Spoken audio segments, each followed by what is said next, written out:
Merhaba. Bugün seninle çok özel bir yolculuğa çıkacağız. Bu video sadece evini temizle demek değil.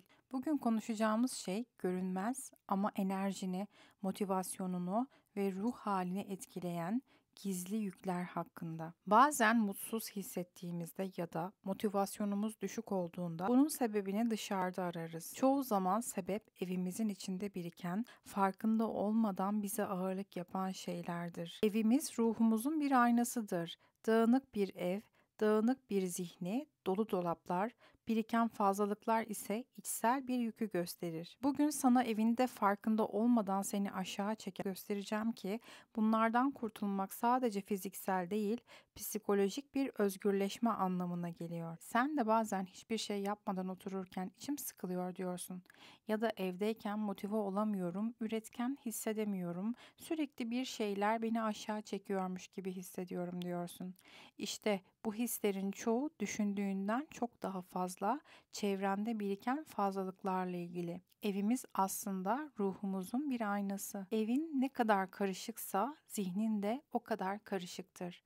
Evin ne kadar tıka basa doluysa iç dünyanda o kadar fazla yük vardır. Bazen farkında olmadan kendimize fazlalıklarla dolu bir yaşam alanı yaratırız ve bu fazlalıklar sadece fiziksel alanı değil, ruhsal alanı da tıkar. Bu video bir temizlik listesi değil. Bu kendi enerjini yeniden kazanmana yardımcı olacak bir farkındalık videosu. Hazırsan derin bir nefes al, rahat bir yere otur ve gel birlikte o gölgeleri tek tek aydınlatalım. Bir gün kullanırım dediğin eşyalar. Mutfağı açıyorsun, dolapları karıştırıyorsun ve orada duran bir makine var. Belki bir waffle makinesi, belki bir smoothie cihazı ya da belki de mutfakta hiçbir zaman kullanmadığın ama indirimdeydi. Bir gün lazım olur diye aldığın bir blender. Böyle şeyler hepimizin evinde var. İlk başta önemsiz gibi görünür ama bakış açını değiştirirsen aslında bu eşyaların enerjini nasıl çektiğini görebilirsin. Her baktığında bir iç ses. Bunu aslında kullanmam lazımdı. Niye aldım ben bunu? Bir gün lazım olur demiştim ama o gün bir türlü gelmedi. Ve işte tam bu küçük iç ses suçluluk ve farkındalık karmaşası yaratır. Bazen fark edemezsin. Gözün eşyada ama zihnin eksik bir iş olduğunu hatırlatır. Bu küçük yük gün içinde başka şeylere odaklanmanı bile belki de etkiler. Şimdi sana bir örnek vereceğim. Düşünsene, sen bir smoothie makinesi aldın, kutusunu açtın, bir kez kullandın. Sonra da bir kenara kaldırdın. Her sabah mutfağa girdiğinde gözünün ucuyla o kutuya bakıyorsun. İçinden şöyle geçiriyorsun: bir gün kullanacağım ama acaba onu bir başkasına mı versem daha iyi olur? İşte bu soru bilinçaltında bir baskı yaratır. Bilinçaltın bir şeyleri tamamlamamış olmanın stresiyle sessizce seni yorar. Ve bu sadece mutfak eşyasıyla sınırlı değil. Hediye gelen bir kıyafet, asla giymediğin bir elbise, modası geçmiş bir aksesuar. Evinde sakladığın her bir gün lazım olur eşyası aslında sana enerji kaybettirir. Şimdi derin bir nefes al, hayal et. Bu eşyayı eline alıyorsun. İçinden geçen duyguyu fark et. Hafif mi yoksa biraz ağırlık mı hissediyorsun? İşte o ağırlık yıllardır orada duran fazlalığın psikolojik etkisidir. Bir başka örnek düşünelim. Sen belki bir gün mutfağa daha çok zaman ayıracağım diye bir kek makinesi aldın.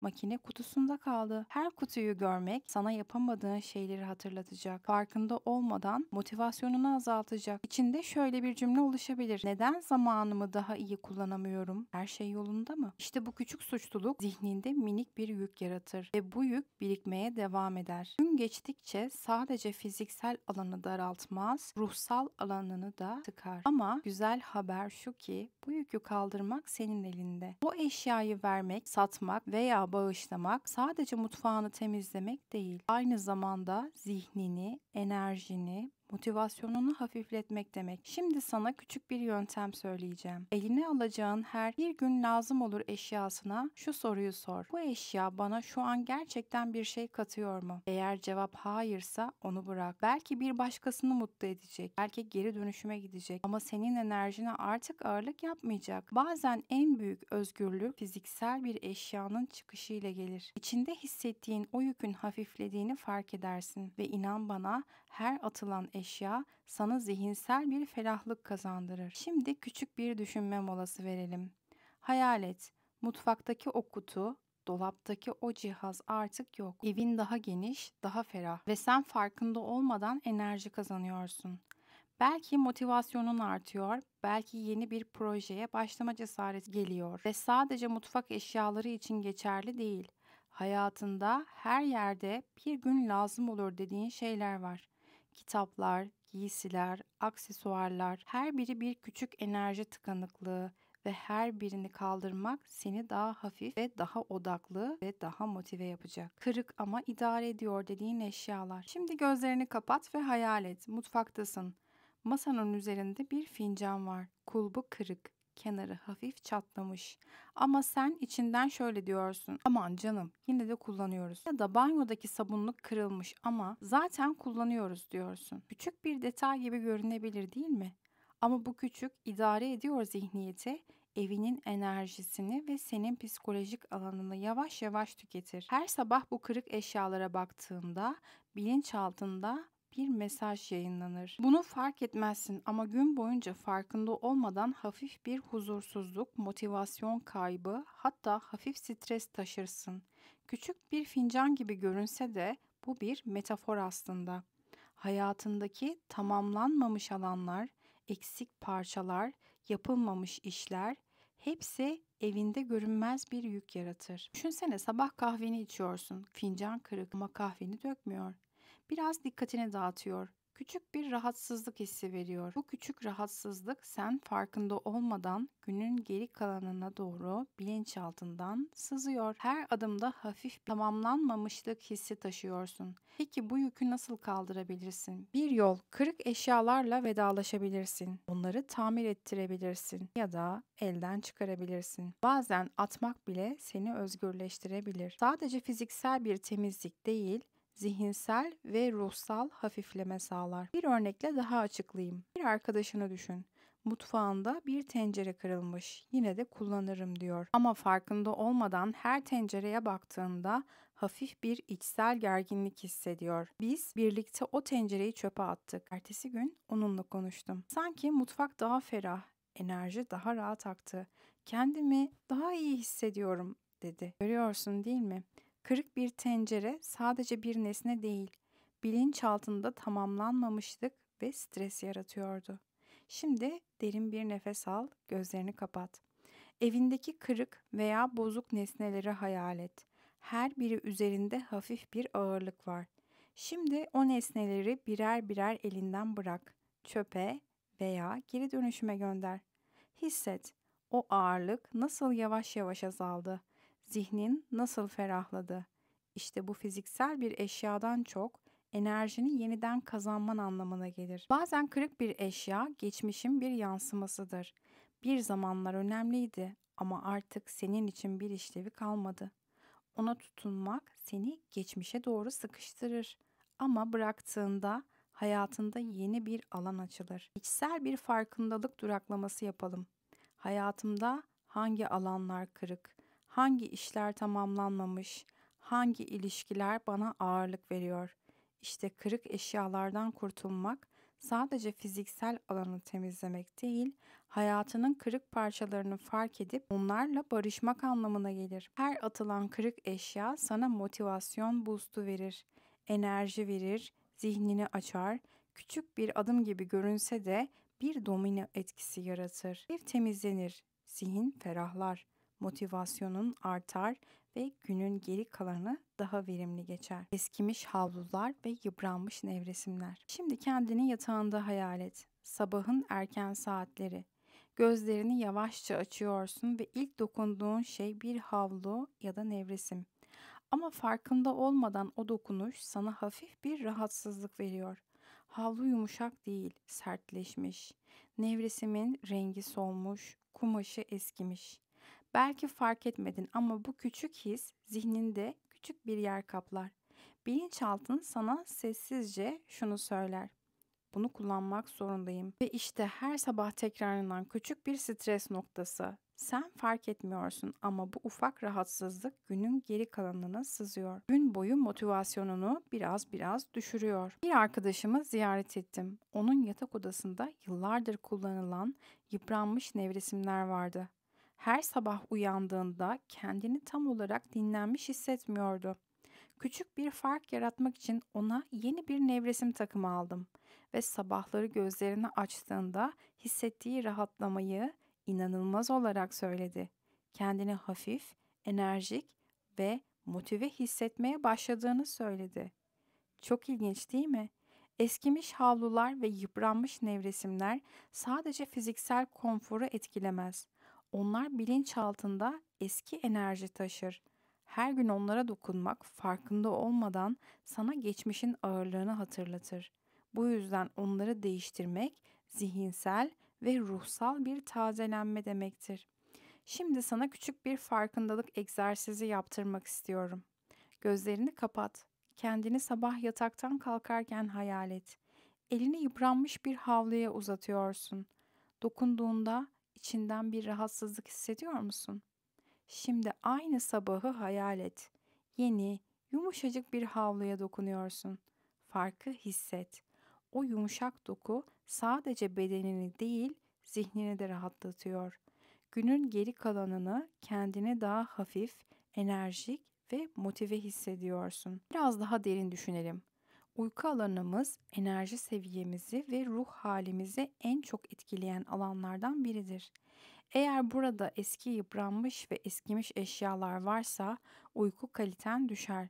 Düşük uyku kalitesi motivasyon kaybı, yorgunluk ve içsel stres yaratır. Bu yüzden yıpranmış havlu ve nevresimlerden kurtulmak sadece bir temizlik eylemi değil, aynı zamanda kendine verdiğin değerin bir göstergesi. Kendine şöyle diyebilirsin: ben değerliyim. Bana iyi gelen şeyleri hak ediyorum. Ve işte bu küçük adım gün boyu farkında olmadan taşıdığın yükü azaltır. Kendini hafif hissetmeni sağlar. Başka bir örnek. Diyelim ki bir tatil sonrası eşyalarını topluyorsun ve fark ediyorsun ki bazı havlular yıpranmış, renkleri solmuş, dokuları sertleşmiş. Onları yeni havlularla değiştirdiğinde sadece tatilin enerjisini değil, evinin enerjisini de yenilemiş olursun. Evindeki eski ve yıpranmış nesneler farkında olmadan geçmişi taşır ama yenileri yeni başlangıçlara davet eder. Şimdi derin bir nefes al. Evindeki yıpranmış havluları ve nevresimleri hayal et. Onları birer birer kaldırdığını, yenileriyle değiştirdiğini düşün. Hisset. Enerjinin nasıl yükseldiğini, zihninin nasıl ferahladığını, motivasyonunun nasıl arttığını fark et. Unutma, küçük değişiklikler büyük dönüşümlere yol açar. Yıpranmış havlular ve nevresimleri değiştirmek sadece fiziksel bir temizlik değil, aynı zamanda zihinsel tazelik ve ruhsal hafiflemek demektir. Zayıflayınca giyerim dediğin kıyafetler. Şimdi gözlerini kapat ve gardırobunun önünde durduğunu hayal et. Dolabında özenle asılmış bir sürü kıyafet var. Bir kısmı bugünkü bedenine tam uyuyor. Bir kısmı ise bir gün zayıflarsam giyerim diye sakladığın kıyafetler. İlk başta sadece bir dolap gibi görünüyor değil mi? Ama her sabah onu açtığında bilinçaltın farkında olmadan sana bir mesaj gönderiyor. Şu an yeterli değilsin. Hala o vücuda ulaşamadın. Bir gün bunları hak edeceksin ama henüz değil. Düşünsene, sabah kalktın, dolabını açtın, gözün o eski elbiseye takıldı. İçinden bir anlığına umutla belki bir gün olur dedin ama aynı zamanda da bir burukluk hissettin.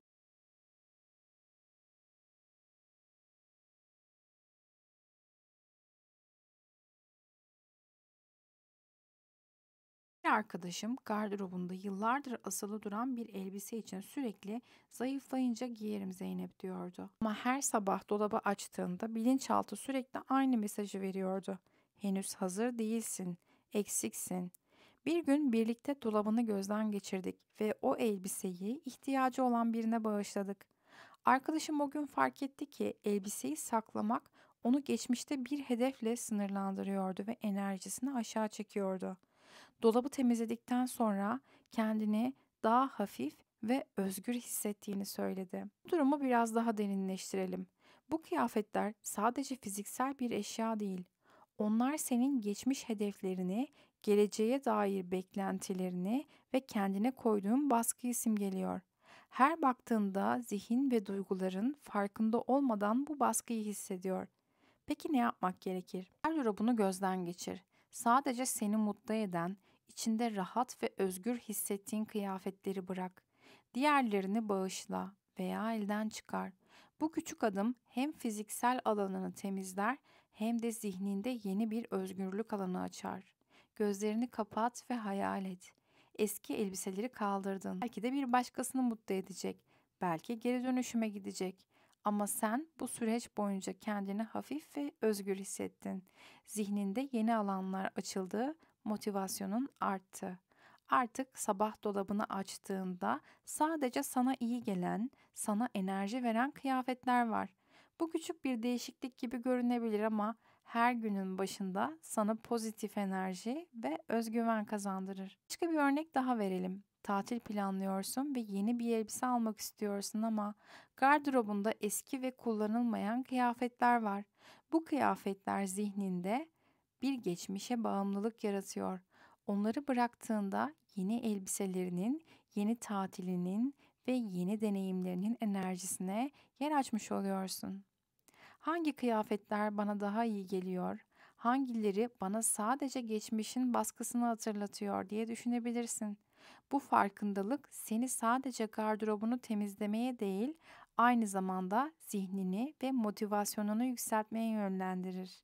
Unutma, küçük bir adım gibi görünen bu eylem, gün boyunca hissettiğin enerji ve motivasyon üzerinde büyük bir etki yaratır. Eski ve kullanılmayan kıyafetlerden kurtulmak, kendine verdiğin yeri gösterir. Yaşam alanını daha pozitif bir enerjiyle doldurur. Bugün evimizde farkında olmadan biriktirdiğimiz ve hayatımıza ağırlık katan şeyleri inceledik. Eski objeler ve eski aksesuarlar aslında yaşam alanımızda ve zihnimizde fark etmeden bir yük yaratır. Bu yükleri fark etmek ve onlardan kurtulmak sadece fiziksel alanımızı temizlemek anlamına gelmez. Aynı zamanda hayatımıza ferahlık, enerji ve motivasyon kazandırır. Her bir eşyaya ayırmak, düzenlemek veya elden çıkarmak bize daha organize bir yaşam alanı ve daha hafif bir zihin sunar. Unutmayın, küçük adımlar büyük farklar yaratır.